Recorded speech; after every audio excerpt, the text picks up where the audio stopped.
Ravish Kumar, may I ask you to join us on stage, as well as the rector from ULB and rector from VUB, please, so we can honor you.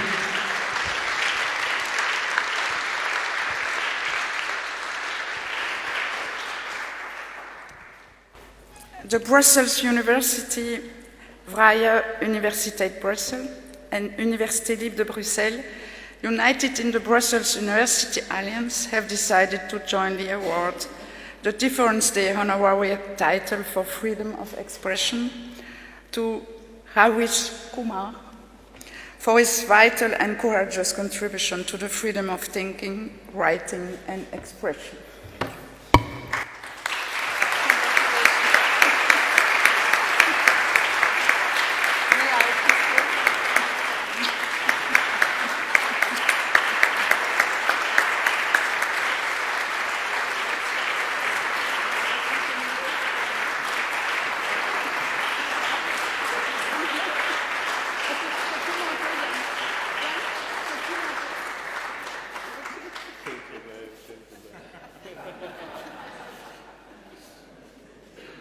Safeguarded for posterity. Thank you very much. Mr. Kumar, the stage, the floor is yours.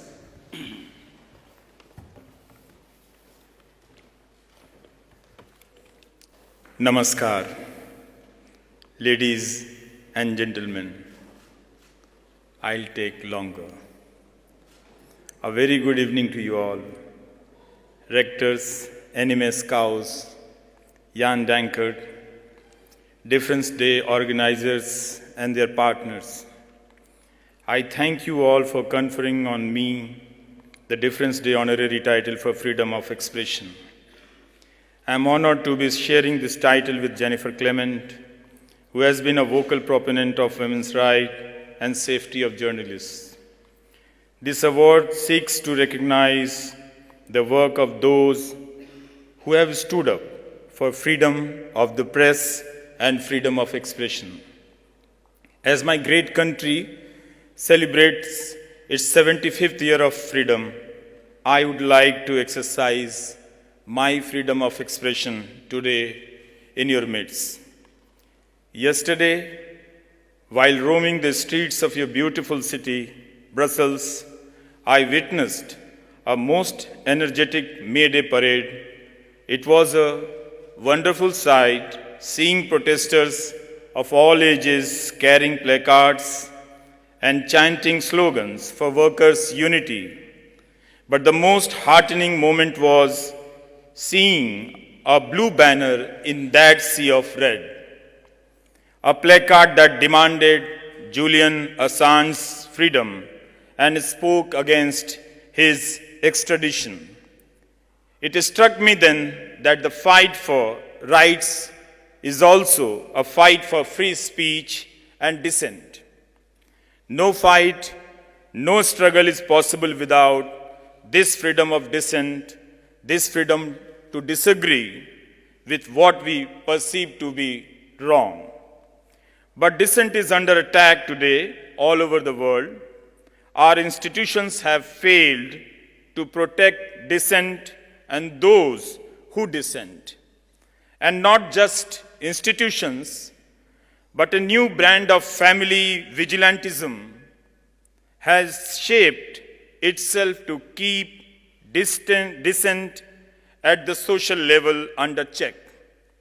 Those who are ahead in years want to monitor those younger to them. Surveillance today is not merely the prerogative of the state, but also of neighbors who surveil each other in the name of religion, in the name of what they eat. I see youngsters around me becoming critical of dissent. The space to critique is getting narrower within university spaces. Today, the act of dissent brings with it the torment of an isolation which ranges from political to the social. Dissent can be recognized only in one setup, and that is democracy. If you manage to eliminate democracy, then you will never feel the need for dissent either. From media to social media and a plethora of identification numbers, in India we call it Aadhaar card. The tools to erode democracy are many for those in power. A robust media ecosystem is essential for any functioning democracy. But today's media has become a tool in the hands of the state. If you are a farmer and are protesting against a state policy, then you might find yourself labeled a terrorist and your roads blocked with barbed wires and concrete slabs. Or you might find that your bank accounts have been frozen. These incidents have taken place in two different countries. There is an argument these days which is gaining around that dissent or disagreement with a state policy must be only expressed within the country and not abroad. Although, as I said, it's not an easy task anymore to express dissent in one's own country either. But going by this logic, no one should have an opinion on the war raging in your neighborhood as we speak. Let no one talk about Germany, which took shape under Hitler and which turned common people into supporters of mass murder. Can one not discuss that past in Belgium, a country invaded by Hitler's army? Should I instead take a flight to Munich and talk about Nazi Germany there? How can we possibly be limiting the concerns of democracy to geographical and political bounds? Back home, our Prime Minister says that democracy is not just a system, but a spirit. I personally don't subscribe to such a belief, but okay. Let's say we agree with it for a while. Can we then limit the spirit to a geographical, geopolitical boundary? Can you? Of course, the response towards the attacks on a democracy or any political setup has to be local. But the chatter must be global. Why not? However, I am quite clear regarding one thing. No government is interested in democracy anymore, anywhere. They might be democratic on paper, but they are simply concerned with business and they manage to do it pretty well, mostly. No contradictions there. Therefore, democracy is an issue of the people, for the people. It is the people in different countries who have to grapple with the idea of what they want in their democracies. World leaders have reduced themselves to just being leaders for themselves, even as they are divided into various categories. So then who is afraid of dissent? Who hates it? The first in line is the man who wants to pocket all the profits that he can. The man who wants to keep on widening the inequality gap so 90% of a country's population is at the mercy of subsidies and state support, recoined freebies these days. But the aim of these profit mongers is pretty simple.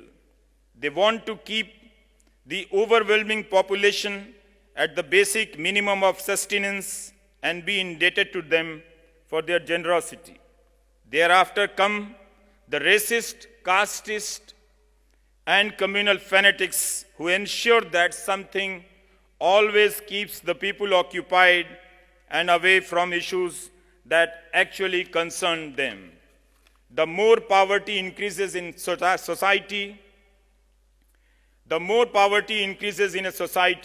the wider the gap in knowledge and information. The poor don't have good schools or access to reliable system of information. How will they participate in a democracy if they don't have this access? Effectively controlling the media ensures that the poor are kept ill-informed and those who can afford information are misinformed. This is why government policies across the world ensure that, contrary to their claims, poverty is not eradicated. Widening inequality gaps should, therefore, tell you that the gap in information is widening. The perils of democracy are different in rich and poor countries. There is no other way to put this.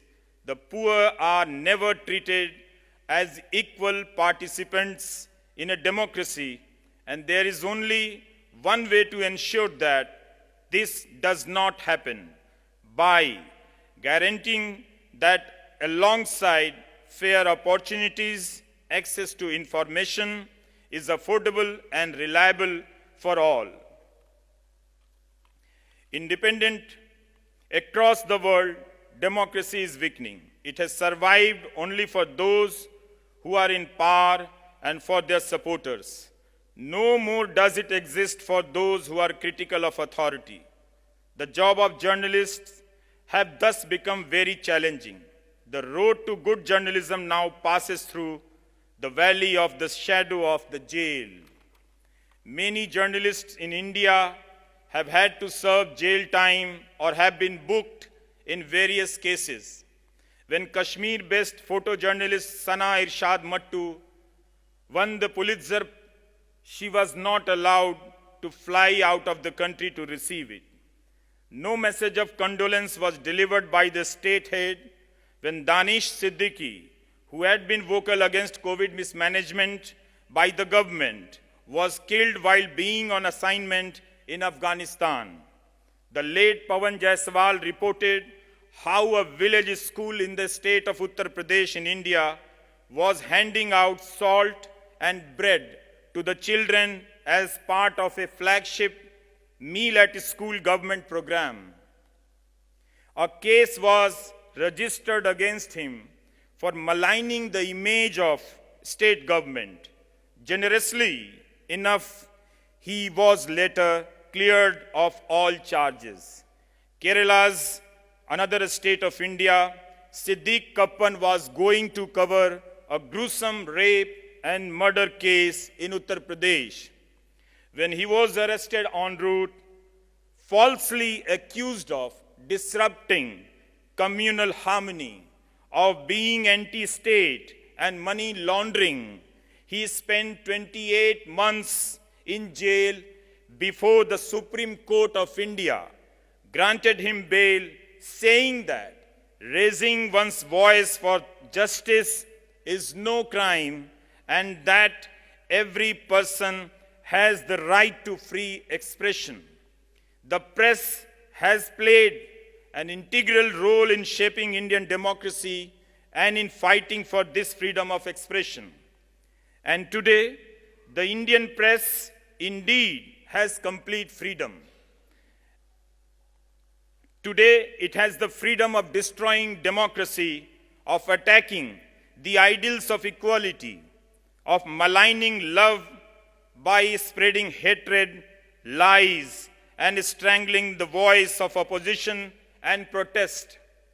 Our media today calls protesting farmers terrorists and critical voices an anti-national gang. It has no value for those constitutional values which have enabled its freedom of speech. World over, we are witnessing a very shrewd and deliberate criminalization of the media space. The media is willing to spew hate and bigotry at the beckoning of whoever is its political master.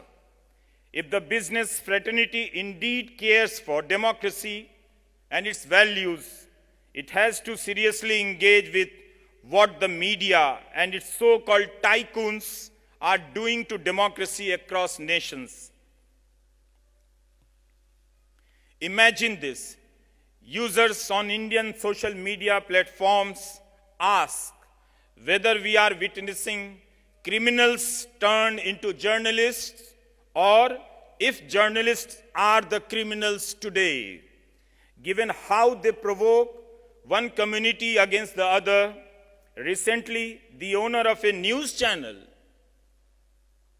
took an oath in front of the Prime Minister of India, promising that his channel will work to fulfill the PM's vision. So you see, information in the media ecosystem does not flow in the form of questions anymore, but in form of commands. The lines between party cadre and a journalist are blurred. So pathetic is the state of affairs in my own country that the Supreme Court of India has asked, in a specific case of media-driven hate speech, if TV anchors who spread hate have been taken off air. Journalism is not an institutional endeavor anymore. It now rests solely in the hands of the individual. Those who do serious reportage are out of jobs, underpaid, and even at the risk of personal safety. I thank those who dissent and continue to be critical of authority across the world. If at all the democratic spirit still exists somewhere, it is not in the propaganda machinery of a government, but in the hands of those lone, fearless individuals, many of whom are isolated within their own communities. We have to stand up for them. We have to stand with them.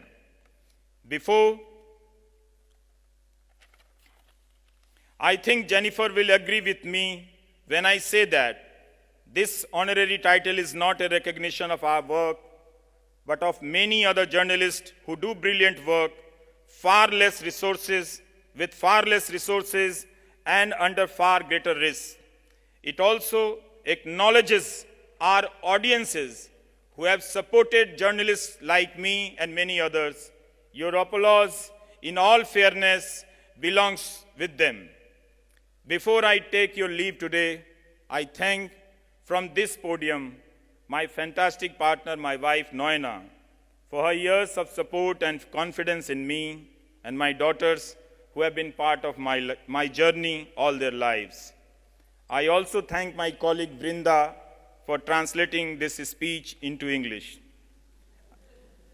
As I speak before you today, I think of my dear mother, Ma, who had been battling for her life the last few weeks and passed away last night. It feels strange to be making this speech today, knowing that she is not sharing this world with me anymore. My mother was a good woman, a very brave woman. I believe she passed on some of her strength to me too, as only a mother could have. My siblings and I grew up watching a woman whose commitment and patience was unmatched. It is probably because of her that I am able to stand before you and speak today. Back home, we never call the mother by her name. Today, I want to take her name in your presence as I receive this honor. My mother, Yashoda Pandey. Merci beaucoup. Thank you.